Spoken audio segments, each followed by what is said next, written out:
사지 말단부 및 복부에 발적 혹은 충혈이 보일 때 아프리카 돼지열병을 의심하셔야 됩니다. 또한 비강에서 출혈이 있거나 피부에 충출혈이나 괴사가 진행될 때 아프리카 돼지열병이 의심되므로 방역당국에 즉각 신고하셔야 합니다. 아프리카 돼지열병이 의심되는 가축 발견 시 전국 어디서나 국번 없이 1588-9060, 1588-4060으로 반드시 신고해 주십시오. 재해 재난 예방, KBS 라디오가 함께합니다.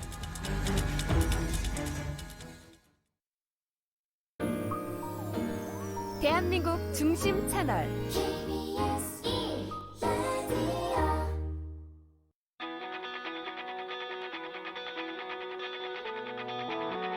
스포츠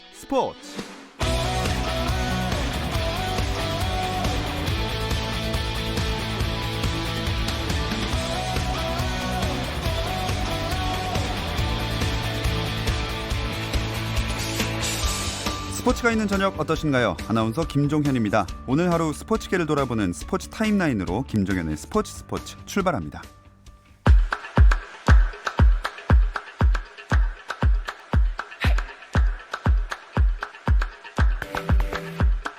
프로야구 준플레이오프 상황부터 보겠습니다. 잠실에서 키움과 LG의 4차전이 펼쳐지고 있는데요.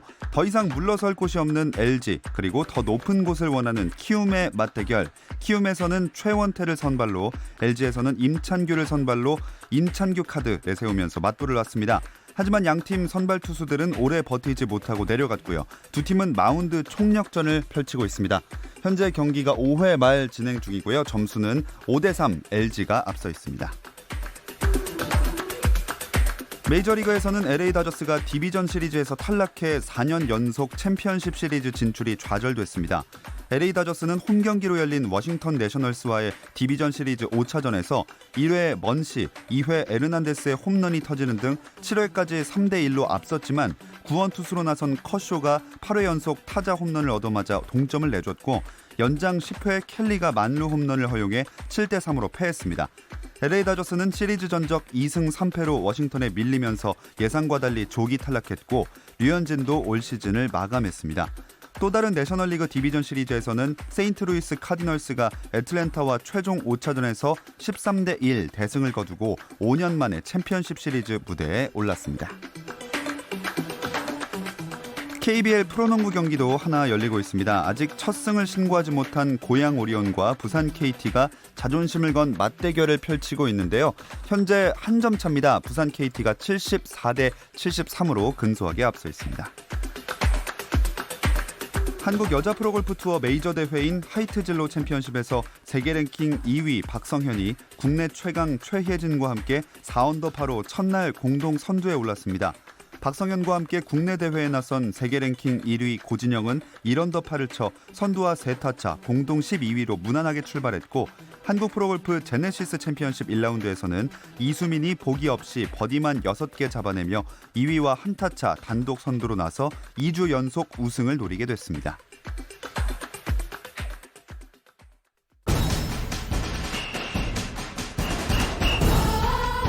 대한민국 체육인의 축제 전국체전 100주년 스포츠에서 그 감동의 현장을 함께하세요.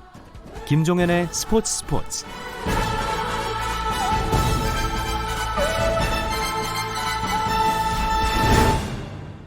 사상 최장 성화봉송에 이은 화려한 개막식으로 시작된 제100회 전국체전이 24년 만에 서울시의 우승으로 막을 내렸습니다. 이번 전국체전 역시 풍성한 기록들이 함께했는데요. 2016 리우데자네이루 올림픽 양궁 금메달리스트인 김우진 선수의 세계 신기록을 시작으로 수영에서는 정소훈 선수가 여자 자유형 50m 한국 신기록을 세웠고요.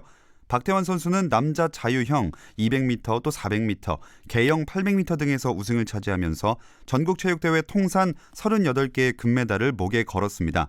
한국 다이빙의 간판 우하람 선수는 대회 첫 4관왕에 올랐고요. 수영 5관왕을 차지한 김서영 선수는 제100회 전국체육대회 영예의 MVP로 선정됐습니다. 전국체전 5관왕이자 MVP 김서영 선수 만나보겠습니다. 안녕하세요. 안녕하세요. 네, 먼저 축하드립니다. 네, 감사합니다. 네, 100주년 전국체전에서 MVP 됐는데 소감 한번 들어볼게요. 일단 100주년 전국체전에서 MVP를 이렇게 타게 돼서 너무 기쁘고요. 저한테도 이게 생애 첫 오관왕이기도 하고 그래서 되게 많이 뜻깊은 것 같아요. 오관왕 하고 나서 약간 MVP를 살짝은 예상을 하셨나요? 아니요, 그때까지는 그렇게 예상하거나 기대하지 않았고 제가 마지막 시합인 홍계영에 제가 집중하고 있었기 때문에 그렇게 기대하고 있진 않았습니다. 그러면 5개 금메달이 어떤 종목들인지 직접 소개를 한번 해주세요. 제 개인 종목인 개인 혼영 200m와 400m 그리고 단체 종목인 계영 400m, 계영 800m, 홍계영 400m에서 금메달을 땄습니다. 자, 이 5가지 금메달 중에서 딱 네. 하나만 고르라면 물론 다 중요하겠지만 어떤 금메달이 가장 의미 있게 느껴지세요? 저는 아무래도 계영 800m가 좀 저한테는 크게 다가오는데 제가 3년 전에 경북도청이란 팀으로 이 종목에서 한국 신기록을 깼었거든요. 네. 근데 이번에 또 저희 팀원들과 또 새롭게 그 기록을 깰 수 있어서 저한테는 좀 그 시합이 많이 뜻깊은 것 같아요. 오늘 마지막 종목 홍계영 400m도 1위를 하셨잖아요. 네. 그러고 나서 MVP를 받게 됐는데 타고 나니까 누가 제일 좋아하셨나요? 일단 저희 감독쌤이 가장 기뻐하셨던 것 같고 저희 코치님을 비롯해서 저희 팀원들도 자기 일인 것처럼 너무 축하 많이 해주고 기뻐해줘서 너무 감사했던 것 같아요. 이럴 때 가족 얘기도 한 번씩 해야 되는 거 아닌가요? 네, 저희 어머니 아버지도 굉장히 좋아하셨습니다. 네, 뭐 고마운 분들 나머지도 생각나는 대로 다 한번 말씀해 보세요. 일단 저희 가족도 너무 감사하고 저희 경상북도 체육회 그리고 월드스포츠 가족분들도 너무 감사드리고 우리은행도 감사드리고 네 그렇습니다. 지난해 자카르타 팔렘방 아시안 게임에서 개인 혼영 200m 금메달을 또 목에 걸고 올해는 세계 선수권 대회에서도 파이널에 오르기로 했잖아요. 네. 차근차근 성장해 나가고 있다는 느낌이 드는데 본인은 이런 성적에 대해서 어떻게 평가를 하세요? 올해는 비록 제가 좋은 기록이 나오진 못했는데 1년 전이나 뭐 2년 전, 3년 전을 비교했을 때 제가 모든 부분에서 많이 성장한 것을 저 또한 느끼고 저 주변에 계신 저희 뭐 코치 선생님들이나 아니면 가족들, 동료도 다 제가 그런 부분에서 성장했다고 많이 느끼는 것 같아요. 이 지난 세계 선수권 대회 파이널에 올랐는데 그 결과는 조금 아쉬웠을 것 같아요. 네, 좀 많이 아쉬워서 끝나고도 좀 많이 속상하고 힘든 시간을 보냈던 것 같아요. 그래도 이렇게 전국체전 5관왕을 하고 MVP도 받게 됐으니까 아마 큰 힘이 날 수 있을 것 같아요. 내년에 도쿄올림픽이 있지 않습니까? 네, 좀 힘든 시간들이 있었는데 이렇게 이번에 5관왕도 하고 또 좋은 기록도 다시 찾을 수 있어서 내년에 준비하는 과정에 있어서 지금 시작이 굉장히 저한테는 좋은 것 같아요. 그래서 또 잘 준비할 수 있을 것 같아요. 어떤 점들을 좀 구체적으로 준비하고 보완할 생각이세요? 일단은 기초부터 저는 탄탄하게 더 준비하고 싶어서 지금 해야 할 것에 집중하고 있고요. 내년에 시합이 끝나고 나서 후회 없는 경기가 될 수 있도록 가장 제 최고 기록이 나올 수 있도록 그 부분에 집중하고 있어요. 자, 그러면 이제 올림픽이 1년도 남지 않았으니까 올림픽을 향한 각오 딱 하고 마무리를 해볼까요? 네. 올해는 제가 생각한 것보다 너무 아쉬웠는데 그런 아쉬움들을 안고 내년에는 후회도 없고 제가 끝나고서 너무 만족할 수 있는 결과를 그릴 수 있도록 지금부터 열심히 준비해서 또 좋은 모습 보여드리도록 하겠습니다. 네, 정말 올림픽에서 후회 없는 모습 보여주시길 바라겠습니다. 제100회 전국체육대회 MVP 김서영 선수였습니다. 고맙습니다. 감사합니다.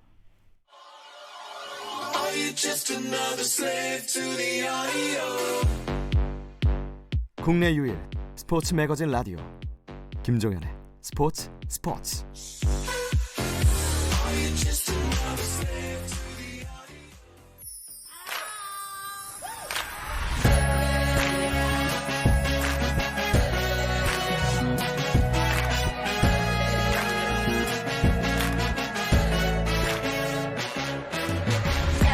자, 이 시간 화성 종합경기타운 주경기장에서는 파울루 벤투 감독이 이끄는 우리나라 축구대표팀이 스리랑카를 상대로 2022 카타르 월드컵 아시아 지역 2차 예선 H조 조별리그 2차전을 치르고 있습니다. 이 소식을 류청 축구 전문 기자와 짚어보겠습니다. 안녕하세요. 네, 안녕하세요.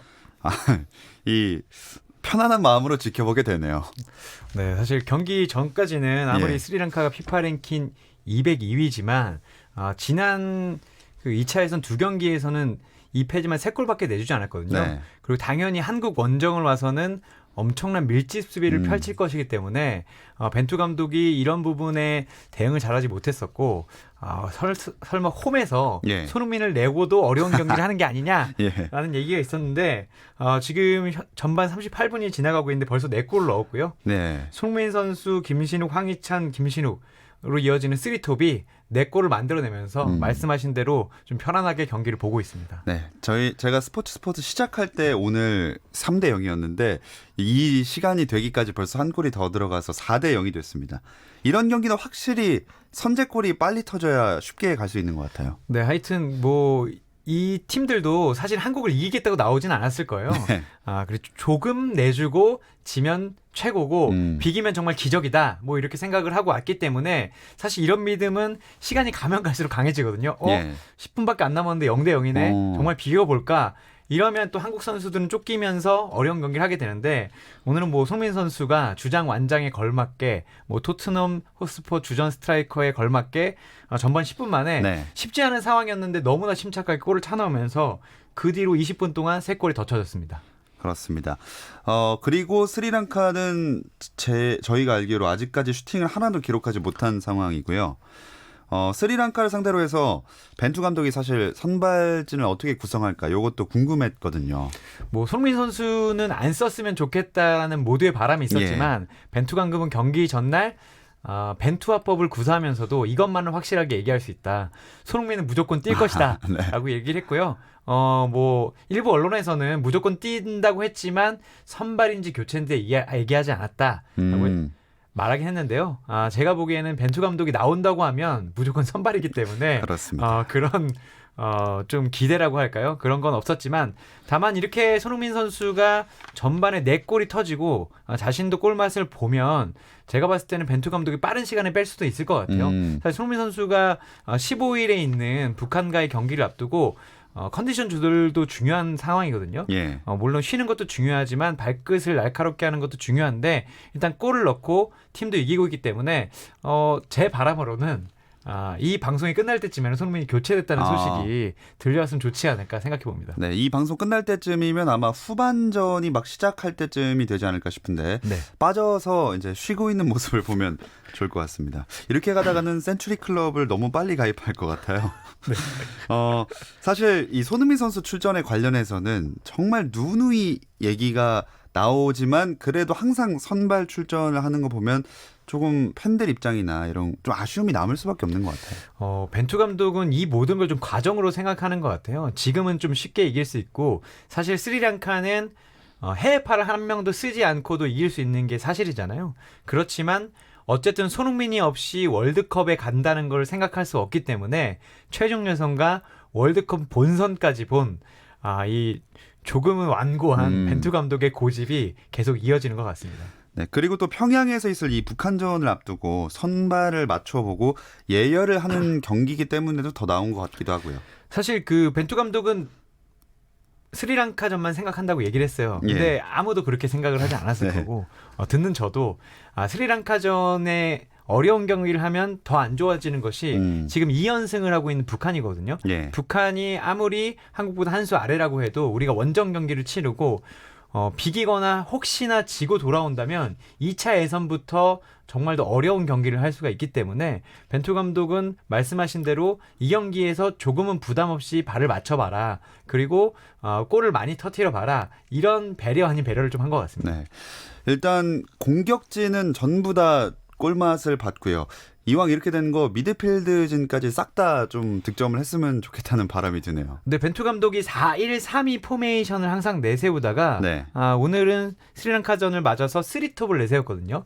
4-3-3 포메이션을 내세웠고 말씀하신 대로 김신욱, 손흥민, 황희찬 3톱이 모두 골을 터뜨렸고 이강인 선수도 선발로 나와서 공식 도움을 하나 또 올렸어요. 예. 그런데 이강인과 백승호 그리고 남태희까지 골을 넣는다면 정말 최상의 상태로 북한으로 갈 수 있을 것 같습니다. 그리고 스리랑카가 사실 우리나라 국가대표팀은 아니지만 또 우리나라의 4부 리그격인 팀과 한번 붙은 적이 있었잖아요. 네, 포천FC와 경기를 했어요. 예. 포천FC가 지난해 경기를 했는데 스리랑카가 지난해 이제 전지훈련을 왔었다고 합니다. 그 당시 근데 포천FC가 9대1로 이겼습니다. 네. 그리고 이 김재영 포천 감독이 얘기하기로 네.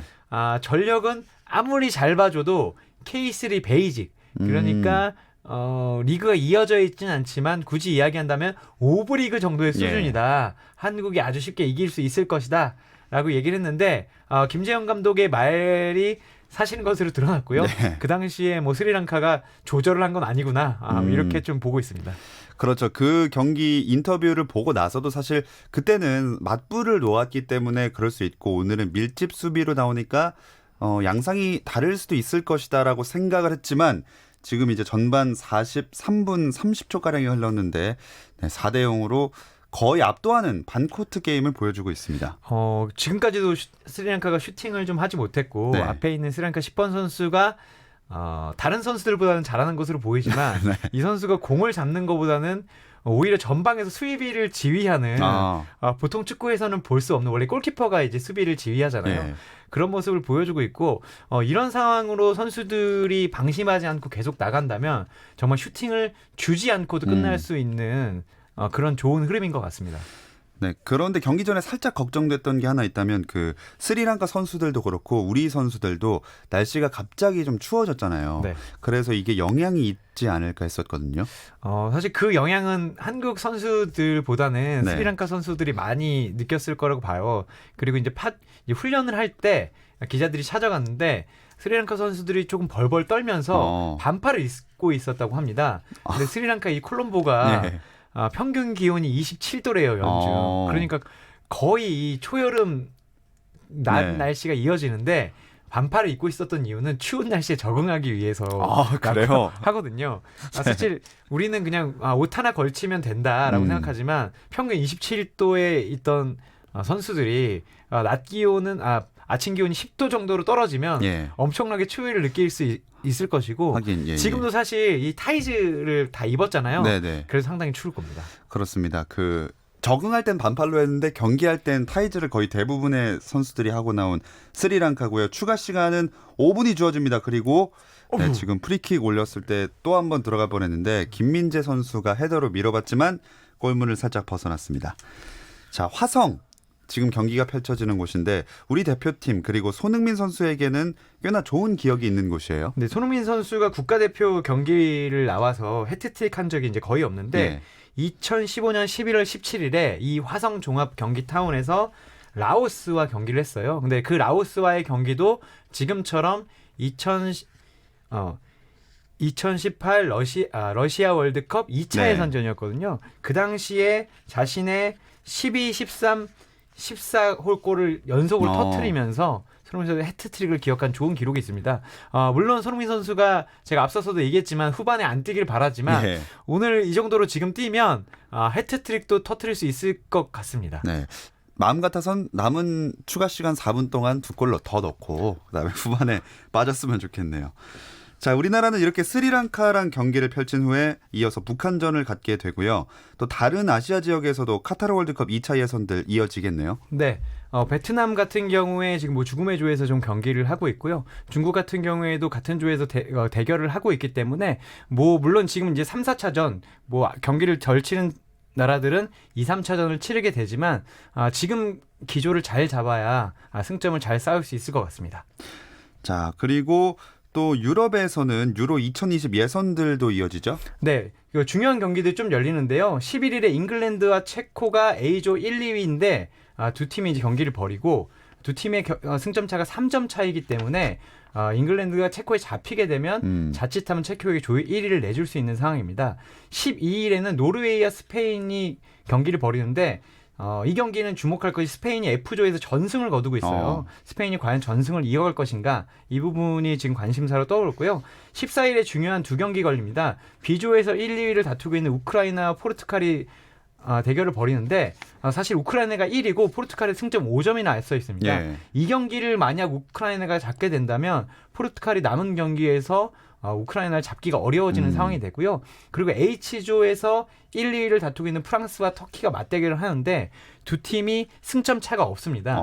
그리고 프랑스가 터키에게 한번 졌기 때문에 네. 상대 전적에 밀려가지고 지금 2위거든요. 프랑스 입장에서는 무조건 터키를 잡아야 되는 상황이고 터키는 프랑스를 잡고 조 1위를 굳히려고 하는 상황입니다. 확실히 유로는 예선부터 참 만만치가 않습니다. 그리고 지금 손흥민 선수가 정면에서 슈팅을 때렸는데 선방이긴 한데 맞고 골키퍼가 이렇게 들어 누웠습니다. 페널티킥을 선언하는 것 같습니다. 지금 페널티킥인가요? 네, 네. 자, 이렇게 되면 넣게 되면 5대 0이 되는 건데요. 예. 그리고 골키퍼가 일어나지 못해서 심판이 이제 그 의료진을 투입할 걸 지시를 했습니다.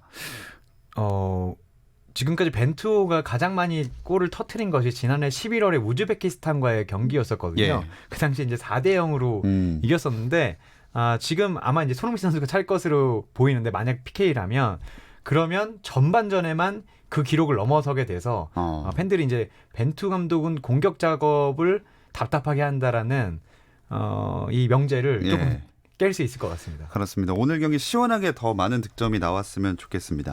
전반을 쭉 놓고 봤을 때 아직 끝나진 않았지만 어떤 선수가 가장 눈에 들어왔나요? 저는 왼쪽 측면에서 홍철 선수가 좀 눈에 많이 들어왔는데 첫 번째 골도 뭐 완벽한 크로스라기보다는 침투를 상당히 잘했고요. 예. 침착하게 욕심을 내지 않고 손흥민에게 내준 부분이 있었고 계속해서 지금 홍철 선수가 잘 침투하다 보니까 지금도 이제 왼쪽 측면에서 이제 공이 넘어왔잖아요. 예. 그런 거 봤을 때 홍철 선수가 상당히 잘한 것으로 보이고 뭐 당연히 골 넣은 이 쓰리톱 손흥민, 황희찬, 김신욱 선수도 괜찮은 활약을 이어가고 있는 것 같습니다. 네, 지금 느린 그림이 다시 나오고 있는데 그 손흥민 선수 슈팅하기 전에 이미 스리랑카 선수의 손에 맞은 상황이었습니다. 네. 그리고 손흥민 선수가 말씀하신 대로 페널티킥을 준비를 하고 있는데요. 이 차는 거 넣는 거 한번 좀 기다렸다가 가도 좋을 것 같네요. 네. 추가 시간도 거의 끝나가기 때문에 자 준비를 하고 있습니다. 그리고 손흥민 들어가면서 구석으로 잘 찔러 넣습니다. 왼쪽 구석으로 키퍼를 완벽하게 속여내면서 오늘 경기 본인의 두 번째 골 그리고 대한민국의 5번째 골을 전반 안에 만들어냈습니다. 네, 스리랑카 선수들은 조금 이제 표정이 너무 안 좋아져서 예. 이게 보는 입장에서는 조금 아쉽기도 하네요. 왜냐하면 이런 경기는 후반에 확 늘어지면 또 경기력이 안 나올 수 있기 때문에 네. 제가 봤을 땐 조금 넣었으면 했는데 전반에는 많이 넣고 있습니다. 뭐 계속 쭉 더 많이 넣었으면 좋겠습니다. 후반에 선수 그런 변화가 좀 있을까요? 제가 보기엔 공격진을 다 바꿔줄 가능성이 있을 것 같습니다. 왜냐하면 지금 황의조 선수도 사실 그러니까 합류 바로 전에 뚜루즈와의 경기에서 리그왕 라운드 최고거리로 선정될 네네. 정도로 멋진 무회전 킥을 넣었거든요. 예. 그리고 뭐 또 다른 공격진에 있는 선수들도 북한전에 나올 수 있는 몸 상태를 확인해 봐야 되기 때문에 예. 제가 봤을 때 수비진은 큰 문제가 없는 것 같아요. 그리고 북한에도 사실 북한이 역습을 하긴 하지만 우리 수비를 무너질 만한 정도의 경기력은 가지고 있지 못한 것을 봤을 때 네. 공격진에서 좀 변화를 주면서 북한전의 공격진을 어떻게 가져갈 것인가 이렇게 볼 것으로 보이는데 단 하나 제가 말을 하면서도 조금 의심스러운 것은 예. 벤투 감독이 정말 많은 골을 넣으려고 공격진을 안 바꾸는 게 아닌 것인가 하는 의심도 조금 하게 됩니다. 조금 합리적인 의심인 네. 것 같습니다. 어쨌든 전반이 종료됐고요. 대한민국이 5대 0으로 앞선 채로 후반전을 맞이하게 됩니다. 자, 북한 얘기를 이어서 해보자면 평양까지 가는 길은 예상대로 이렇게 중국 통해서 가게 되나요? 네, 사실 여자 대표팀이 지난해에 평양에서 원정 경기를 한 적이 있습니다. 예. 그 당시에도 경기 전전날, 경기 이틀 전에 중국 베이징으로 넘어가서 하루를 묵은 후에 경기 전일에 베이징에서 평양으로 가는 직항편을 타고 가서 기자회견만 하고 뭐 경기장을 돌아본 후에 예. 경기를 치렀거든요. 근데 이번에도 이 부분만은 확실해졌습니다. 13일 오후 5시 50분에 인천을 통해서 베이징으로 출국을 하고요. 14일 월요일 오후 1시 25분에 다시 베이징에서 평양으로 가는 비행기를 타고 가는 것으로 이것만은 확정이 됐습니다. 그래도 확정된 게 드디어 나와서 뭔가 다행입니다. 취재진이나 중계진 등도 굉장히 최소 인원만 가게 되겠죠? 사실 이번 그 월드컵 예선을 앞두고 기자들도 조금 기대를 가졌습니다. 왜냐하면 기자들이 뭐 경기도 그렇지만 북한에 갈 수 있는 기회가 거의 없거든요. 그렇죠. 그런데 이번에는 북한이 이제 방북을 허용을 했고 피파와 AFC에서도 가도 된다라고 했기 때문에 통일부와 축구협회가 조율해서 취재단 18명을 꾸렸어요. 예. 이것도 이제 각자 추첨을 통해서 모두 가는 것은 아니고 추첨을 통해서 가게 됐는데 제가 얼마 전에 축구협회 직원을 만났는데 못 갈 수도 있다라는 얘기가 들리더라고요. 왜냐하면 그 북한에서 초청장을 보내줘야 되는데 예. 이 초청장이 의무사항이 아니어서 일단 보내지 않았고 그래서 18명은 못 가는 것으로 거의 확정이 됐고요. 이것을 지금 최소화하고 있는 건데 그 최소 인원도 베이징에 가서 북한 비자를 받지 못하면 예. 못 넘어갈 수도 있어요. 그래서 제가 보기엔 그 간다고 그 확정 받으신 분들은 베이징으로 가지만 베이징에서 기다리다 평양에 못 들어가는 일도 있고요. 방송사에서도 제가 어제도 얘기를 했는데 처음에는 이제 거의 다 가서 중계를 하겠다라는 얘기가 나왔지만 답이 오지 않아서 예전 여자 대표팀이 갔던 것처럼 카메라가 한 대만 가서 찍어올 가능성도 있다고 합니다. 굉장히 열악한 환경이 될 것 같은데요. 사실 그리고 팬들, 그러니까 관중들의 원정 응원단도 막았잖아요. 사실상 이런 게 그 규정상으로는 문제가 없는 건가요? 제가 봤을 때 이게 이제 정치적인 상황을 고려하기 때문에 크게 문제는 없고 또 이번에 또 운이 안 좋았던 것이 취재를 해보니까 돼지 그 열병, 그 콜레라 때문에 예. 육로 이동에 대해서 상당히 거부감을 보였다고 합니다. 사실 취재진의 경우에도 육로로 들어갔으면 조금 더 많은 인원이 갈 수 있었을 네네. 가능성이 있었다고 보는 분이 있는데 그런 게 아니라 비행기로만 들어와야 되는 상황이기 때문에 그런 부분이 좀 아쉽게 됐고요. 팬들도 사실 북한 전문 여행사에서 그 상품을 내놨었어요. 예. 그래서 이번엔 정말 가는구나라고 기대를 가졌었는데 모두 못 가게 됐습니다. 자, 이렇게 어쨌든 스리랑카전은 5대0으로 전반 앞선 채 끝냈고요. 북한전도 어떻게 경기를 펼칠지 변수가 많겠지만 좋은 결과 거두고 돌아오길 기대하겠습니다. 자, 류청 기자와 인사 나누겠습니다. 고맙습니다. 감사합니다. 자, 야구 플레이오프 경기 한 번만 다시 짚어드리겠습니다. 6회 말 5대5 키움과 LG가 동점을 결국 만들어냈고요. 자, 저는 내일 저녁 8시 30분에 다시 돌아오겠습니다. 김종현의 스포츠.